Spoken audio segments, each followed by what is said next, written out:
Live from the backstretch at historic Saratoga Racecourse, this is Racing Across America with Seth Merrow. Racing Across America is brought to you by CapitalOTBBet.com, the premier online wagering site in New York State. CapitalOTBBet.com. Sign up today.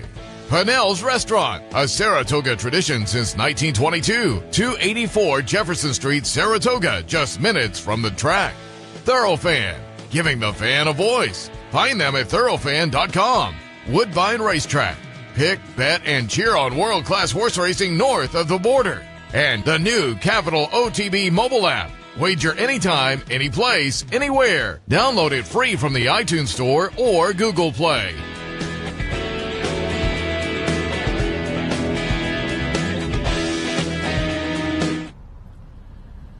Good morning and welcome to the Wednesday edition of Racing Across America. I'm Seth Merrill. Thanks for joining us live from the Saratoga backstretch, brought to you by CapitalOTBBet.com. Should be a fun show this morning. A little bit later, Sean Clancy from the Saratoga Special, the highlight of the jump season tomorrow, the New York Turf Riders, but there's a nice little jump race today. We'll talk about that and much more when Sean joins us a little bit later. Diana Pekulski from the Thoroughbred Retirement Foundation. They do good work taking thoroughbreds off the track and either giving them a retirement or a nice second career. We'll talk a little bit about that with Diana a little bit later on, but really happy here at the top of the show to be joined by Javier Castellano, recently inducted into the Hall of Fame, multiple Eclipse winner, some live mounts coming up on the weekend, a great season so far at the 2017 Saratoga Meet. Good morning, Javi.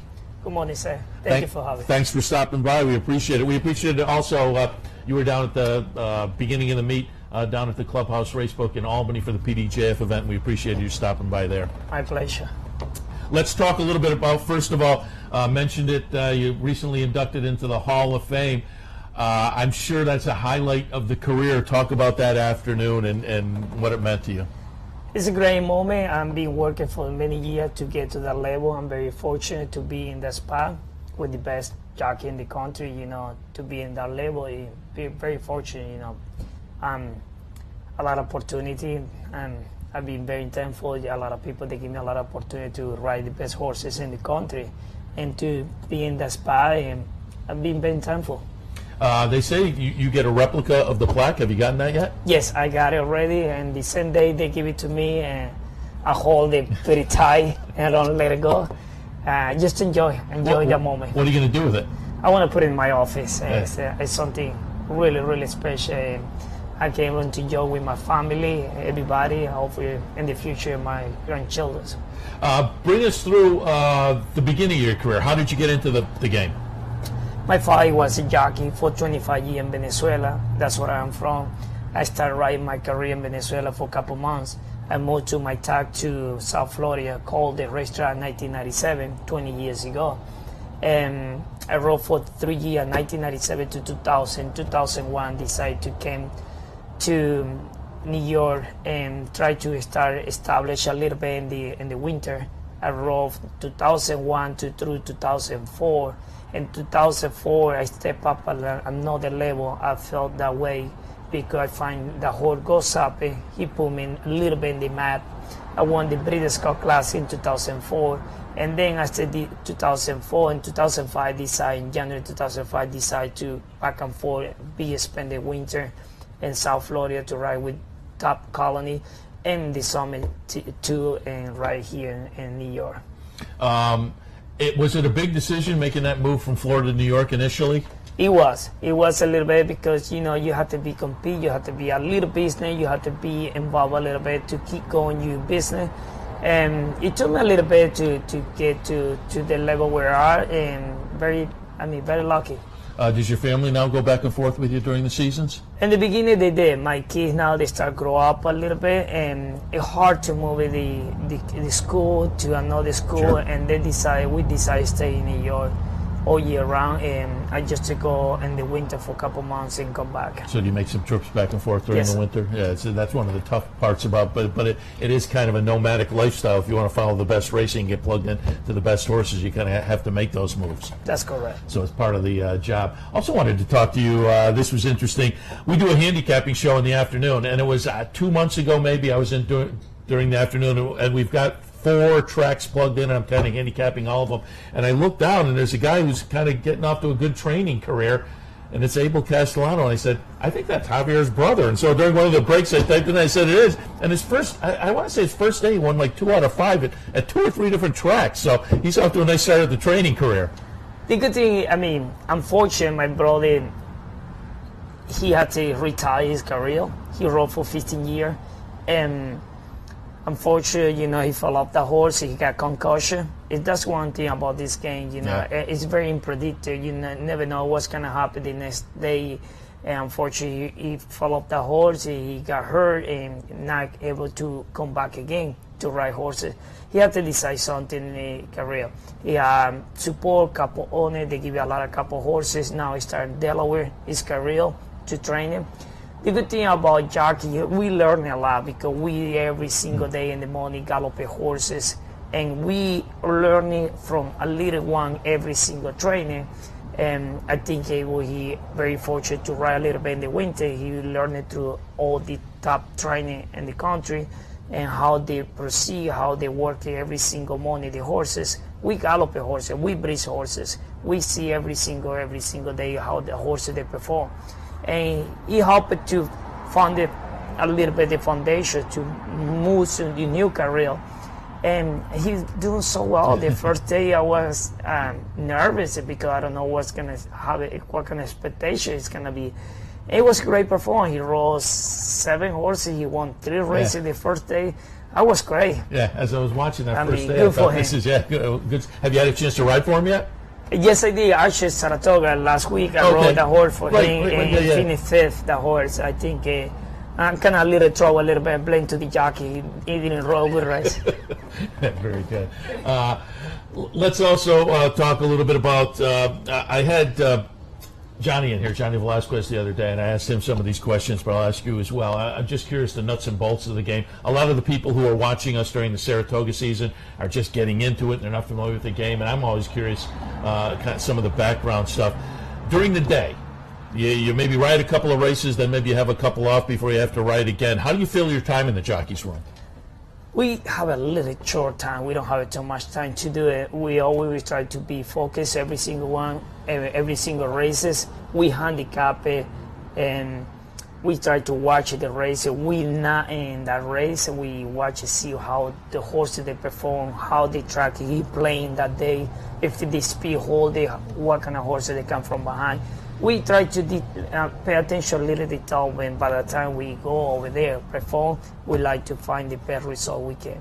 And that rolls into my next question. I'm always curious as to what the prep is as you go into a race day. Are you doing things the night before? I've heard from jockeys both sides. A lot of prep work, replays, and the racing forum and other jockeys who kind of say, you the best laid plans, and you get out there and you have to shift to plan B anyway, so there's not a lot of study. How about you personally? Is there a lot of study, replays, and racing forum? Everybody, like you say, everybody has different things to do it because everybody can have the same style.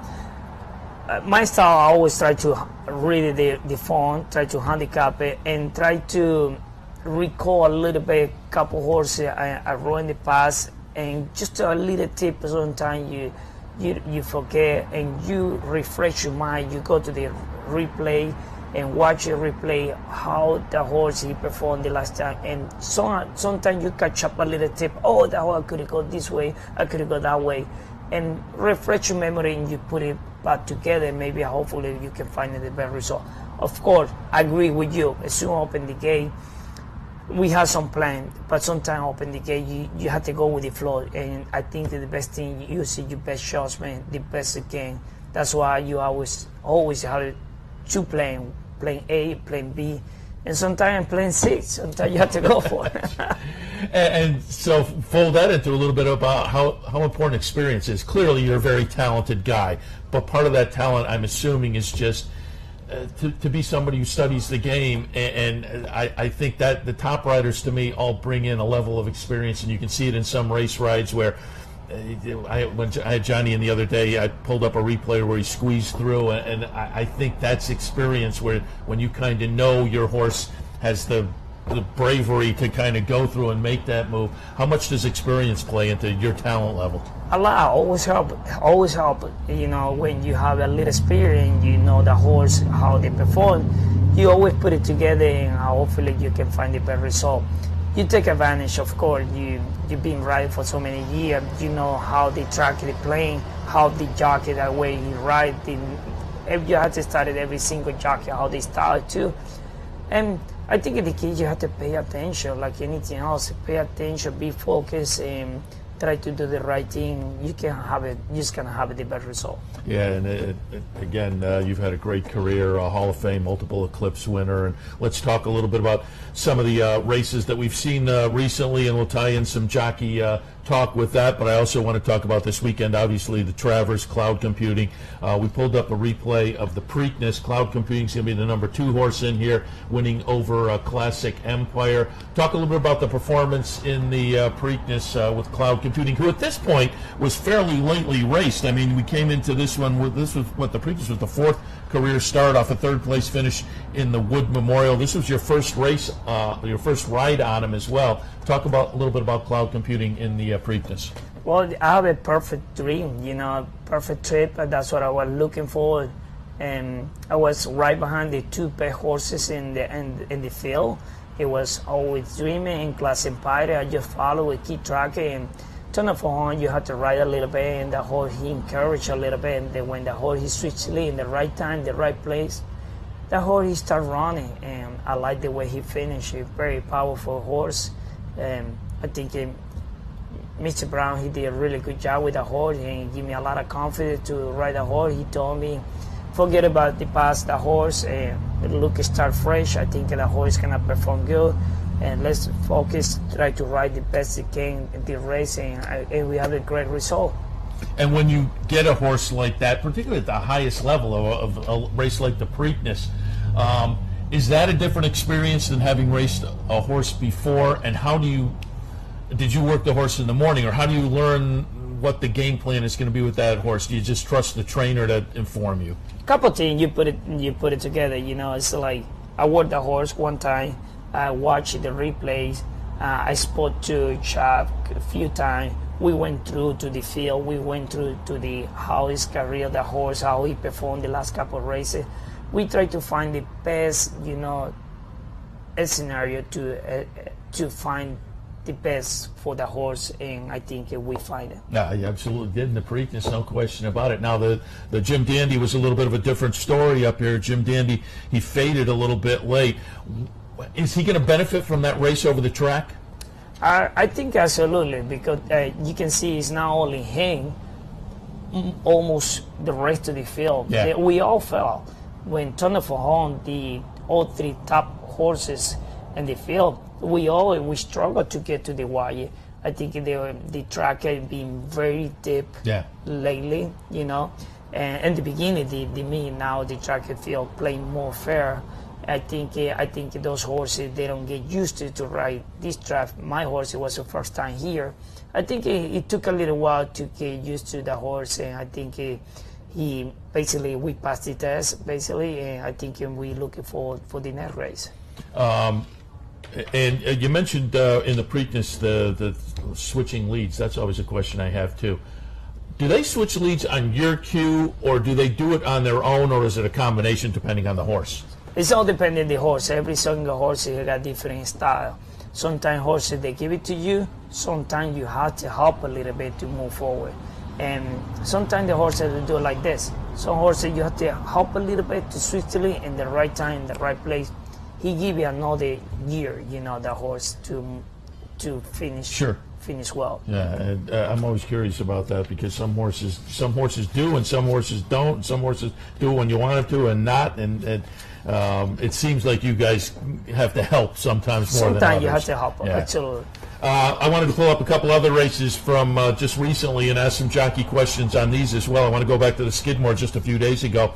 It was scheduled on the grass. It wound up to be run on the main track. You're going to win here on Flame Away. Flame Away is going to be the number 5 horse. Now, this horse had the first start was on the synthetic up at Woodbine. Clearly, you weren't up there riding, so it was your first race on this horse. But when you plan the night before, you're planning for turf. It winds up to be on the dirt.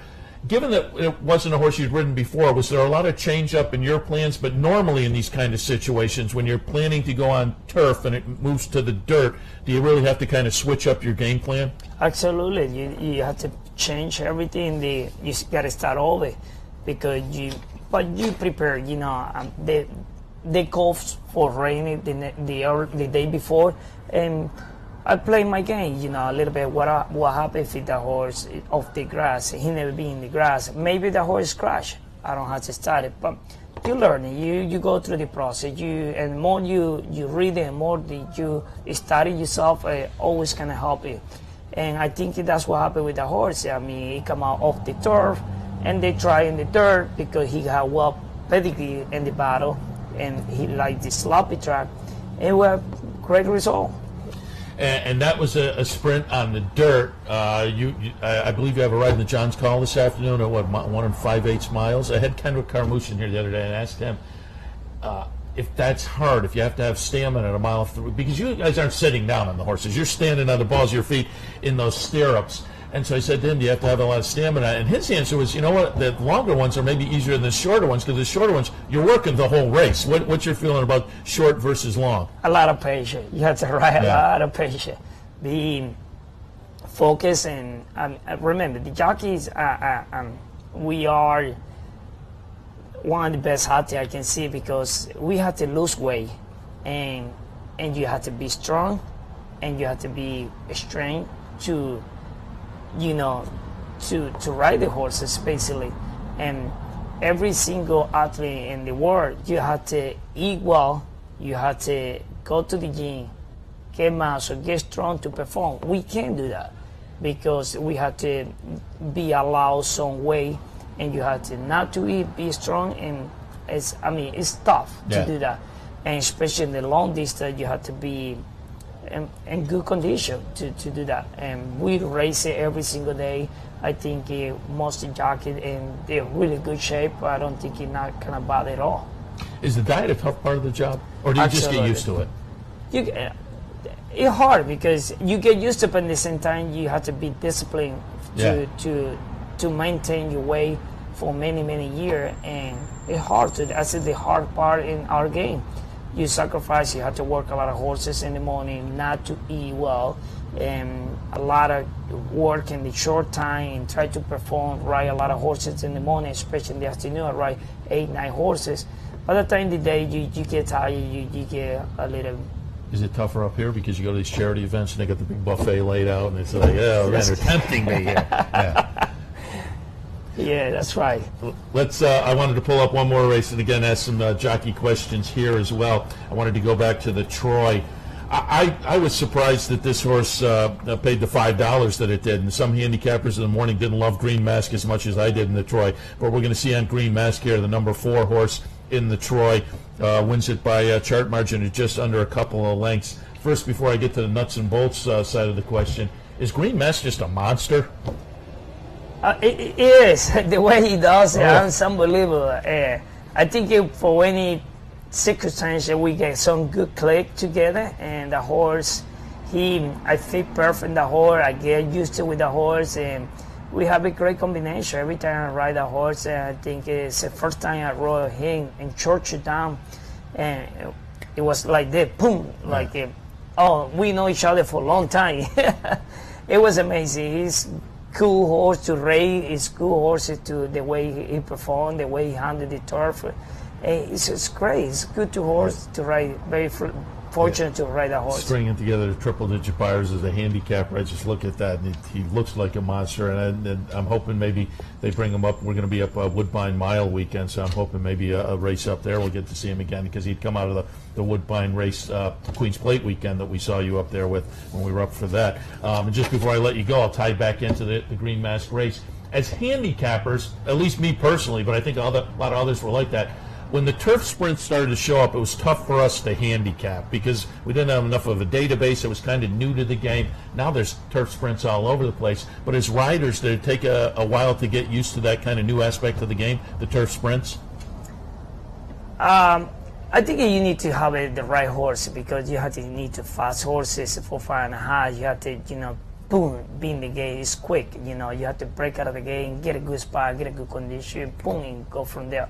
It's hard, you got to be lucky too, and you got to have the best horse in the race, and try to be in the right spot to win the race, because 5.5, you don't have much time to think about it, and hopefully you can catch out good turf and you move forward. Some turf they've been shut up and they've been used a lot. I think they cut it off. Some horses you kind of struggle a little bit to go to the turn and then get the momentum. You got to go with that flow, and sometimes you have to be in the right spot, in the right place to win the race. Do you have a favorite kind of race? I know. I'm trying to get used to every single distance, every single race, and I don't have it just to enjoy the ride. Up here, there's a lot of baby races. You like the baby race, first-time starters, or is that more? Are you in some instances just out there to help get them an education, try to win, but help them to kind of figure the game out a little bit too? It's good. It's good to ride those 2-year-olds, because that's the future, for the next couple of years. That's you can find the best 3-year-old, the best Kentucky Derby or Triple Crown race or the Breeders' Cup. It's good to, they're baby. They still, they don't know. Sometimes they don't show up in the first time, but then later on they show up. That's the reason I like the Travel, because one of the biggest races in the country, because in the beginning you go to Triple Crown, Kentucky Derby, the Premium, the Belmont, they still young, the horses, they still developing itself. By the time we get to August, in the end of August, those horses, they grow up mentally, physically, and it's going to give it the best of the best. You get a sense of that with a first-time starter in the paddock and walking out to the track, that they're kind of like looking around, and you help them kind of like, okay, new experience, but you're all right. Sometimes horses, they're very laid back, they're very mature mentally, and you can tell the way he performed, the way he walk in the ring, and they walk through the paddock, and they want to go to the gallop and the post parade. I said, wow, this is the horse, this is the real packet. Do you get a sense of that? Because I'm not a physical guy, but Maggie in the paddock does it, and I know a lot of other people do it. Look at horses and like, oh, that's the one today. On board, I'm assuming you must get a sense of, and not just the baby races, any race that, yeah, it's go time today. Just the horse mentally, you can kind of. I see you get on and you do a couple steps in the track, and you can feel right away, this is the good one. Yeah, this is, don't give me 100%. It's not like that way. But they give a little sense of a little bit to say, okay, this is the horse, he's going to perform good. A lot of things can happen. The other horses can also be having their days. Absolutely, and break it good out of the gate. Sometimes horses, they stumble, sometimes they paddle a little bit. It's, a lot of expectation you got to go through for, but they give a little more, common sense. All right, I'll let you go. We've run long. We did it with Johnny Velasquez the other day, too, but when we get a Hall of Famer and multiple Eclipse Award winners in here, there's always lots to talk about. I could keep going on all morning. I find the kind of the background and the nuts and bolts fascinating. But, again, you're having a great meet, cloud computing in the Travers on Saturday, as well as plenty of action on the undercard as well. Javier Castellano, appreciate your taking time, because we know you're very busy. Thank you, guys. Thanks a lot. All right, we'll take a break. When we come back, we will continue with this Wednesday edition of Racing Across America. Please stay tuned. Thank you, sir. Thank you. That was great. Appreciate it. No, my pleasure. Yeah, no, that was good.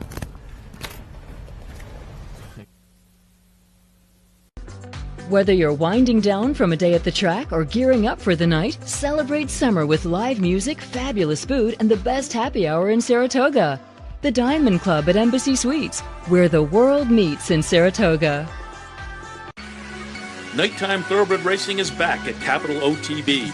Now through Labor Day, Capital OTB will be accepting wagers on nighttime thoroughbred racing from across the country, featuring evening racing from Del Mar and Woodbine, and now it's even easier to be part of the action.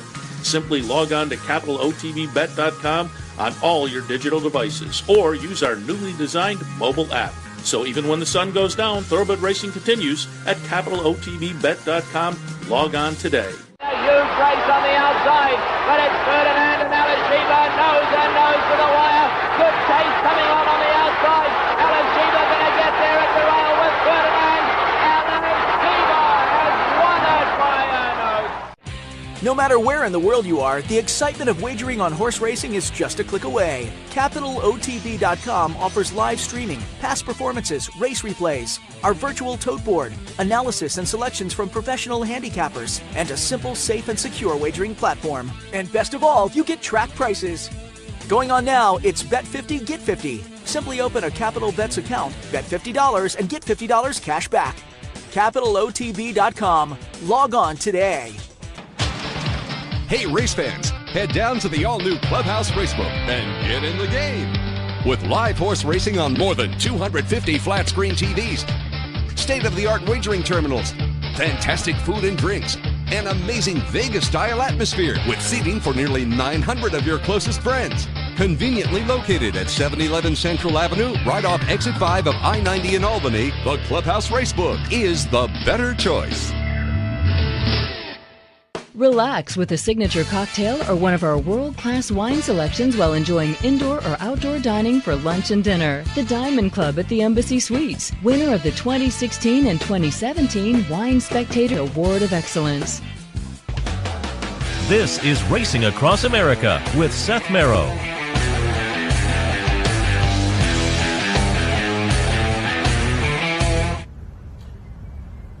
Welcome back to Racing Across America. I've said it a number of times over the past few years. Really, one of the hot button issues in the racing game has been second careers and retirements for thoroughbreds. And I think the industry itself has taken a more active role in that area. And one of the folks who plays an important role in that area, Diana Pekulski from the Thoroughbred Retirement Foundation. Good morning. Good morning. Thanks for having me here. Happy to have you here to talk a little bit about, as I say, one of the hot button issues, and I think the industry is starting to pay attention and do very well more and more on this issue. But first and foremost, Thoroughbred Retirement Foundation, what's the mission? The mission is to give lifetime care for horses with a racing record. And in that process, we place them in places where they give back to society because they help rehabilitate people at the same time. And you and I were talking during the commercial break. You talk about the lifetime of the horse. They have quite a long life expectancy if they're healthy and whatnot. And you guys try to keep them as healthy as possible. Talk about that. Yes, they live into their 30s. You know, right now, our second oldest horse in our herd is Quick Call, who's everybody here loves. Yeah, absolutely. He's 33, but we do have a horse that's 35. And last year we lost a horse at 35, Surprise Birthday, who raced 213 times. So, and it was sound till the day that he died. So they really, when they're out, they're turned out, they're living mostly in pasture, and they're getting good care and love and good attention, they just keep going. You've got a web page, trfinc.org, and folks go there, they can donate, they can learn more about the organization. You also have a Facebook page. I pulled up, I think the guys may have a little video from the Facebook page, and this is the TRF herd out in Oklahoma. Talk a little bit about where your horses are, because I was surprised you had not just a herd, a big, nice herd of horses out there in Oklahoma. How far afield are you guys? We're in 13 states, okay. And right now we have just shy of 800 horses in the herd. We have 24 farms, and 9 of those farms are at correctional facilities. The other farms are either large farms like at Oklahoma, where the horses run in a big herd. The grass there is amazing. Those horses are cared for by a veterinarian named Dr. Crosby, who is very well known and a great guy. And we also have horses at Montpelier in Virginia, where we do a lot of retraining, and people take them as fox hunters and for pleasure riding. So it's a variety of things. We're working at getting more of our horses at correctional facilities because we love the fact that they give back. That's a second career, basically, because they're giving back to society at the same time. Yeah, and the correctional facilities, it's kind of a rehabilitation aspect as well for the guys and women, I suppose, who work on the horses, because if you read the feedback they give, as you say, I think it's a two-way street. Oh, for sure. I was just outside talking to Sean Clancy, and we were talking about how passionate we are about horses and how, the horses in our care or the horses that we work with all the time affect us. And for us to be able to give that gift to, inner city kids or people who grew up in a bad situation or whose life went the wrong way, for them to get that gift of working with horses and use that to turn their lives around, it's really amazing. And it should be expanded across the country. There's no reason why in every state there can be programs for horses to help rehabilitate people. Look what they're doing with the veterans in those programs. And thoroughbreds, I don't know if you went to Equestricon at all last week. It was just great because everybody there was echoing what we've been saying, that thoroughbreds are the best horses for helping people. Their attention to people, their willingness to learn and to be around different situations and not be scared, and just they give back so much more.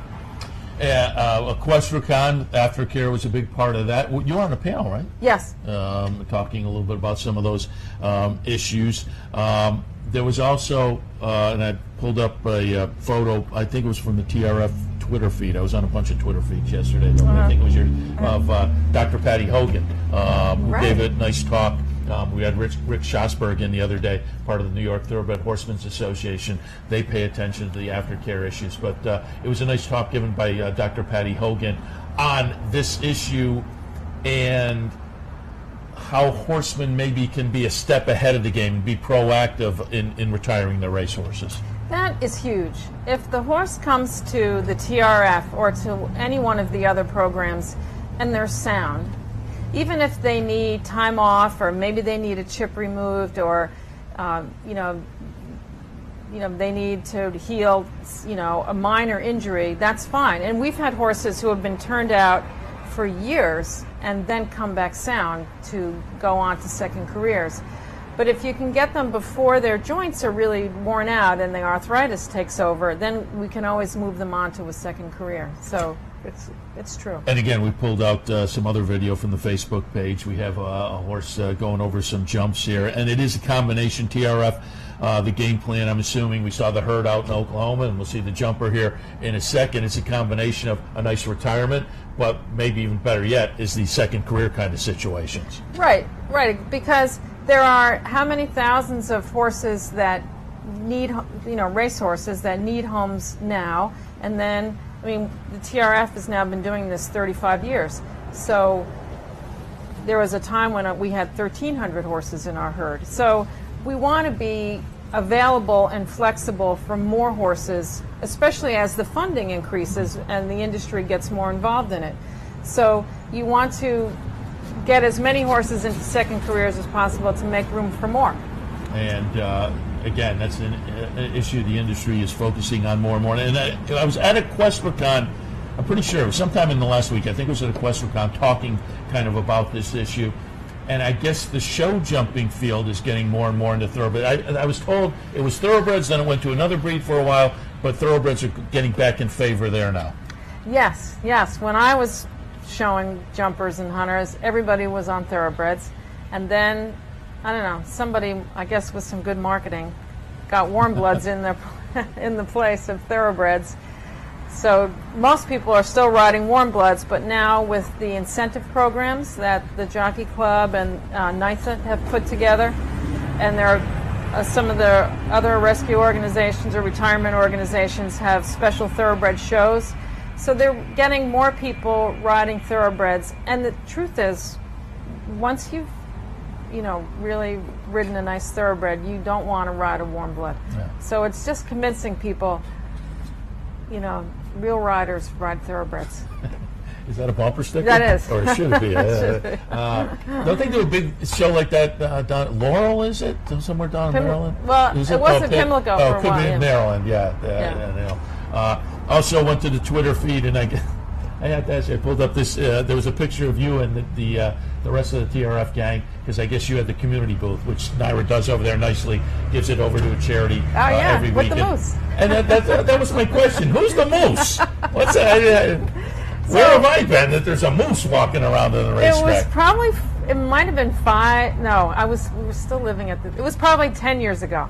There was a moose early in the morning. Oh, right. He was actually right up by the front gate at one point. Exactly. It was by the front gate. Exactly. Right. So that moose inspired a series of children's books about the moose at the racetrack, and the author this year was nice enough to have a book, one of the volumes be specific, have a page for the TRF to help promote the TRF. So we put together a page with Quick Call as the intro to the book, and we have a cute picture of Quick Call there, and so we were doing a book signing. We got Pat Day to sign some books, Angel Cordero signed some books, because everybody rode Quick Call. Sure, yeah. So it was great. And then on that day, Quick Call's owner, who's 92, Linda Stokes, she came up from Long Island and gave the trophy for the Quick Call Stakes. Oh, nice. And the moose wearing his jockey socks. I thought, I didn't put it all together, but now I understand.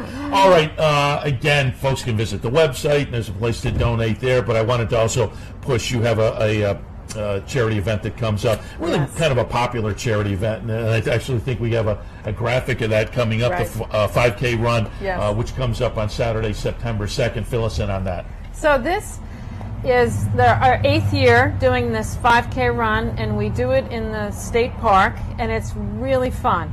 And for the past 3 years, it's been for a coalition, which is called Saratoga Race, of all of the organizations in the area that help retire and rehome and work with ex-racehorses, including some standardbreds. And this is our 8th year doing the coalition race, and it's really fun. There are vendors there. There's 2 or 3 groups of people who bring horses. So if people have kids and they want them to be able to pet horses and be around horses, it's really fun. There's a kids fun run, which is really great, and it's just a really fun morning. Yeah, great way to raise awareness, raise some money for a great organization. Again, if people go to the website, they can find out more about the organization, the horses, and ways to donate as well. Right, and they can try to beat the boys from the Saratoga Special. I was going to ask, Clancy and the Saratoga Special gang usually have some runners out there, and then write about it the next day as well, so you can take a shot at them. All right, Diana, really appreciate the visit, the info on the Thoroughbred Retirement Foundation. Again, folks can visit the website for even more information and ways to donate. As I say, it's been kind of a hot-button issue, and the industry is taking more of a proactive approach, and you guys have been doing a great job for many years now. Thank you very much. Great to be here. Diana Pekulski from the TRF Thoroughbred Retirement Foundation. We'll wrap up this segment, but we'll take a break and come back. The Jumpers take center stage tomorrow with the New York Turf Riders, but they have a jump race today as well. We'll talk that and more with Sean Clancy right after this. Stay tuned. I'm Mark Cassano. Join me Saturday mornings at 10 for Down the Stretch. We'll inform, analyze, and welcome in the biggest names in racing. So join me Saturday mornings at 10 for Down the Stretch, right here on the OTB television network.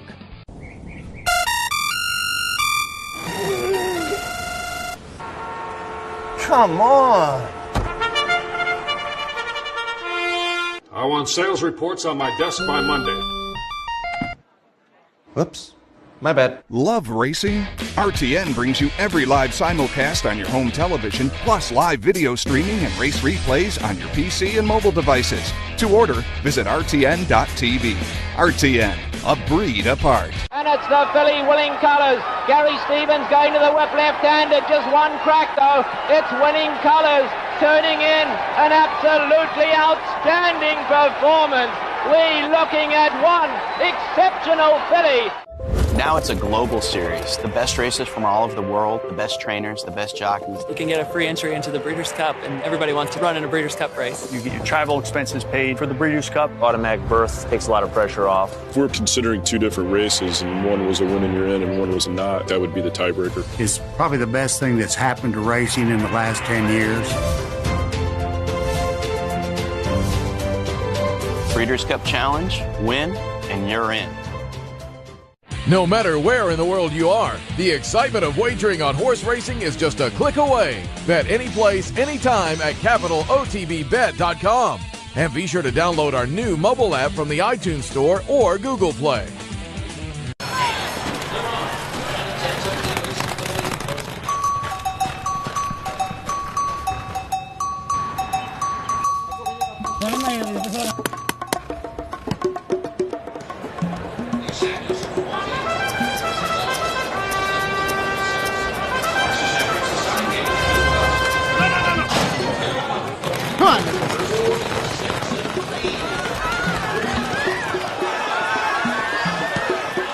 I'm Steve Beck. And I'm Seth Merrill. Together, we're Loose on the Lead on Capital OTB, Sundays at 10 a.m. Why should they watch, Seth? Sit down on Sunday, have a bagel, get some great racing conversation. Cream cheese only, no jelly. Sundays, 10 a.m., Loose on the Lead, Capital OTB. Welcome back to Racing Across America. As noted before the break, the Jumpers first race today and the highlight of the jump season tomorrow with the New York Turf Riders. So who better to talk to than Sean Clancy, Saratoga Special and former jump jockey himself. Good morning, Sean. Good morning. And we'll talk a little jumps in just a moment. But before we do that, I was at the draw last night. Thought we'd get some of your opinions maybe on the Travers. After the draw, field of 12. I was on Channel 10 last night. I said the game plan, I think, is somebody's going to try to make a statement in a 3-year-old division that is totally up in the air. Now, will somebody make a statement, or will something crazy happen on Saturday as well? I mean, I've chased Gunnevera all year long. Could he jump up and do it? Fayette, could he jump up and do it? I think the logical players, I think something will happen where somebody will now be able to say, okay, I got the Travers in my back pocket and I have enough of a resume that they'll kind of lean at the very least towards taking leadership in the division. Certainly always dreaming with a win.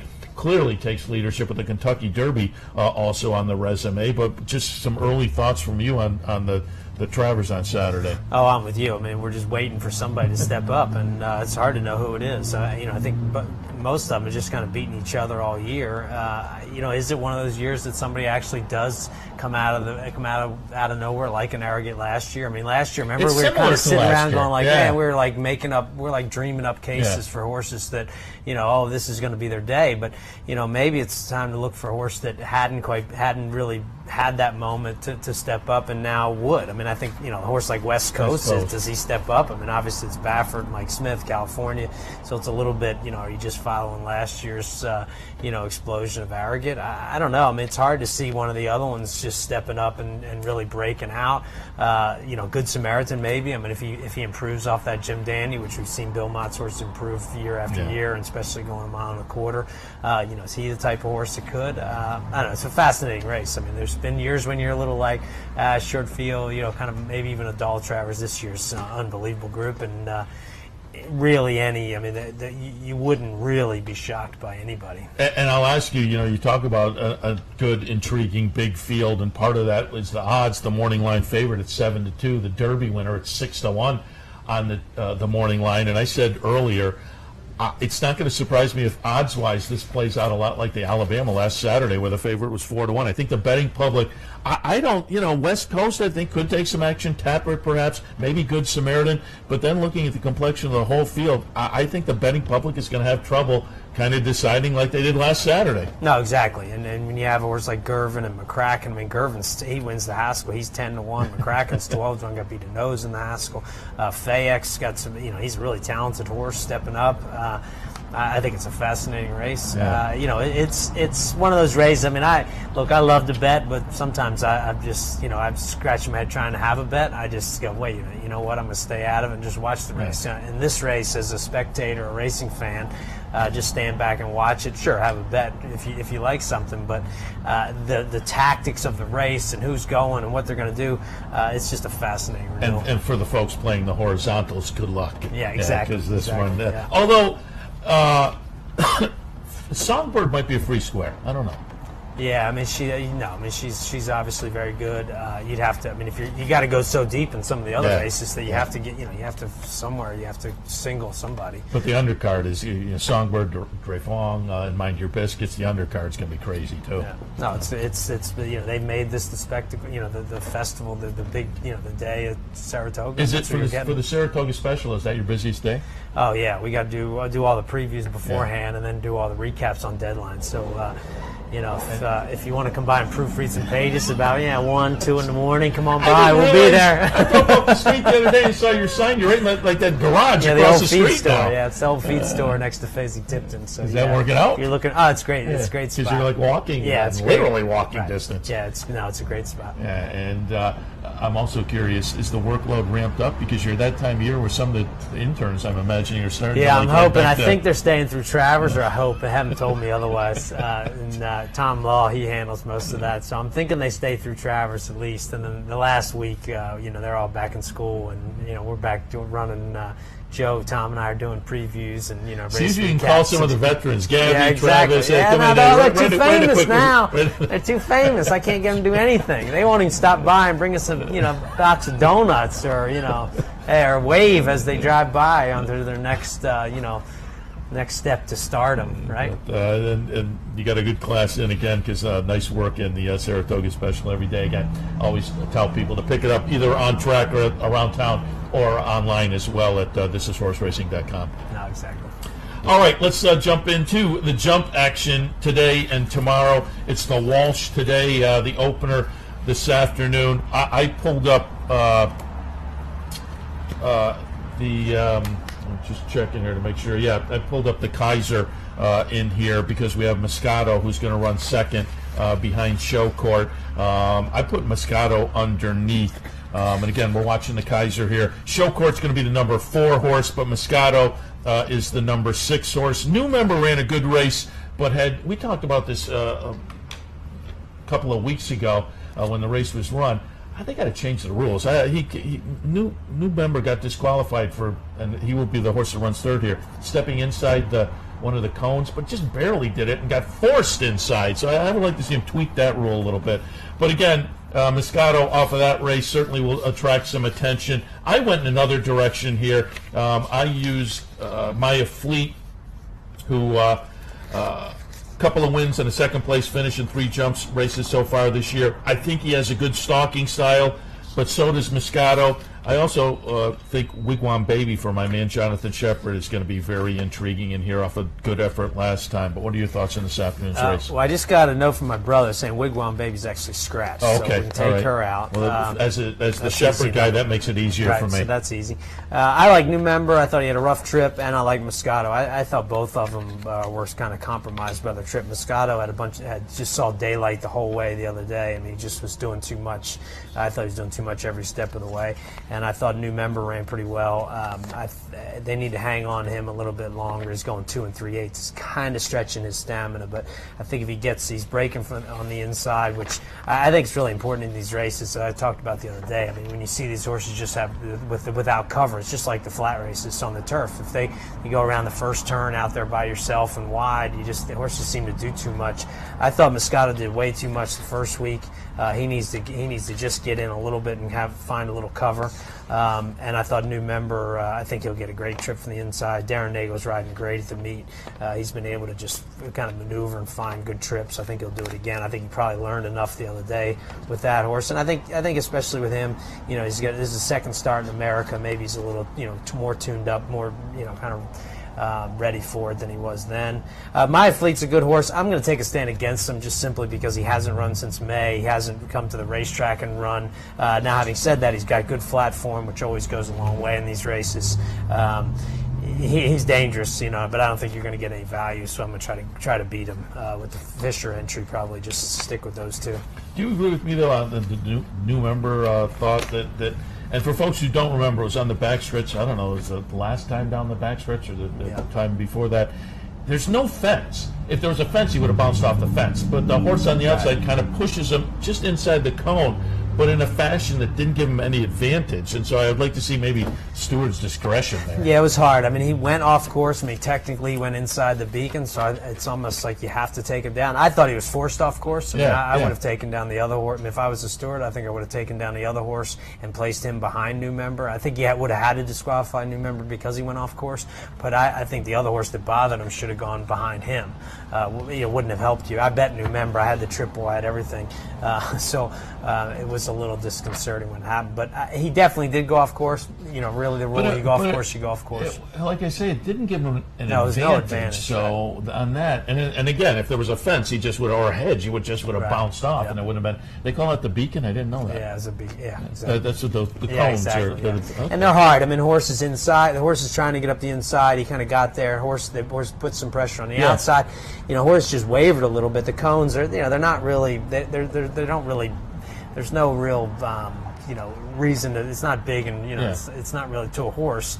He just ducked inside it. He figures, well, I'll just duck inside this. It's going to be better than getting broadsided by the horse. He's kind of they're amazing creatures. They actually try to save your life when they do that. But yeah, it was just bad luck. It was very unfortunate that it happened. Yeah, it kind of messed up, and it was actually a good race until then. They kind of put a little bit of a taint on the race. All right, let's go to tomorrow. Again, the highlight of the jump season, New York Turf Riders, Grade 1 event for the jumpers, $150,000, 2 3/8 over the jumps. I pulled up the Smithwick because obviously some of the runners coming out of the Smithwick are going to be back. It's going to be Swansea Mile, the number 8 horse winning. Portrait, the number 5, will finish 4th in here. Well, Portrait is scratched at this point. All right, so Portrait not in tomorrow, but again, Swansea Mile comes out of an upset, a pretty good upset too, at 28-1, but ran pretty well. I think it's an intriguing field, and Showcourt, who we just saw win the Kaiser, Showcourt is in here also. What are your thoughts tomorrow in the New York Turf Riders? It's a great race. I mean, it's one of the best renewals we've seen in a long time. You get a couple Europeans coming over, you get a couple American horses coming back. I think it's a fascinating race. The Smithwick was really tricky because it was soft ground, and I think Swansea Mile obviously improved. It was kind of a strangely run race. I'd be a little hard pressed to think he'll come back and run that race again. I'd probably go with Modem. I haven't decided exactly yet what I'll do, but I like Modem. Same thing with New Member. He's had one run in this country over jumps. I think he's going to kind of get the hang of it a little better. I thought he ran very well. One of the keys to the Turf Riders this year is it's a month away from the Smithwick as opposed to 3 weeks in the past. So I think some of these horses from the Smithwick will actually run better in the Turf Riders. It used to be they'd run really hard in the Smithwick, and a lot of them would bounce into Turf Riders, but they moved the schedule, which I think will make a big difference. So I like Modem coming back in a month, second start in the country. You get Jack Doyle, who's very good. He hadn't won a race yet at the meet, but he's had 3 seconds and a third. He's very good. I like him. Showcourt steps up out of the novice division. I mean, that he's run against horses that, they're novices, they're date restricted as far as when they broke their maiden. He could, the way he ran the other day, he could improve a little bit.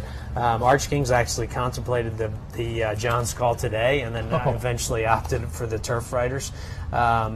And I thought, some of these new horses, Cala Pierre's of Philly that came over, she's been training here. Casino Markets comes over. They have a ton of experience, kind of older type horses.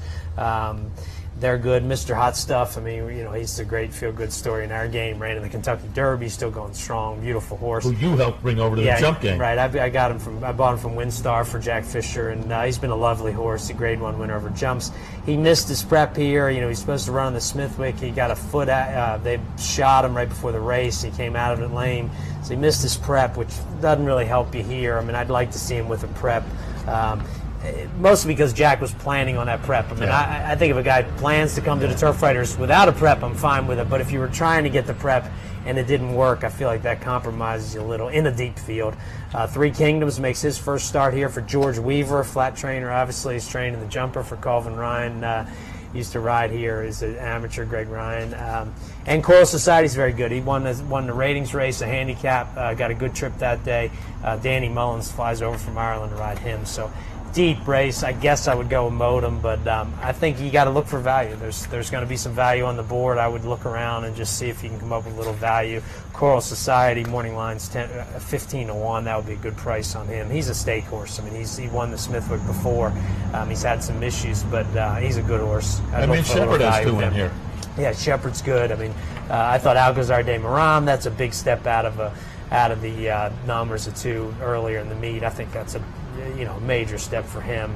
All the way Jose, kind of had some bad luck here. He gets Darren Nagel, same thing from inside post. He'll get a good trip from there. I like the trip where you sit in 3rd, 4th on the inside, get cover. You can wait as long as you want. They have such a long run in now without the last fence in the stretch. I can basically, I mean, so far this meet, I kind of pick the winner a lot of times after 2 or 3 fences, just because you kind of know who's getting covered up and who's got the best trip. Not that helps you bet, but we need that mid-race betting. Betfair in running. I'd be just I'd be lumping it in. Time too. Exactly. 5.5 furlongs. It's not that easy to dial in time. But Sean, appreciate the visit as always. Again.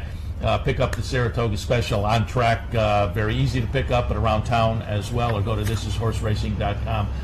You can read online or the PDF versions there as well. Right, exactly. Thanks for having me. Appreciate the visit. All right, we'll wrap things up for this edition of Racing Across America. Thanks to Sean, Diana Pukalski from the Thoroughbred Retirement Foundation, Javier Castellano as well. Let me just run down quickly promos and events. It's Bonaventure Stable Day at the Clubhouse Racebook.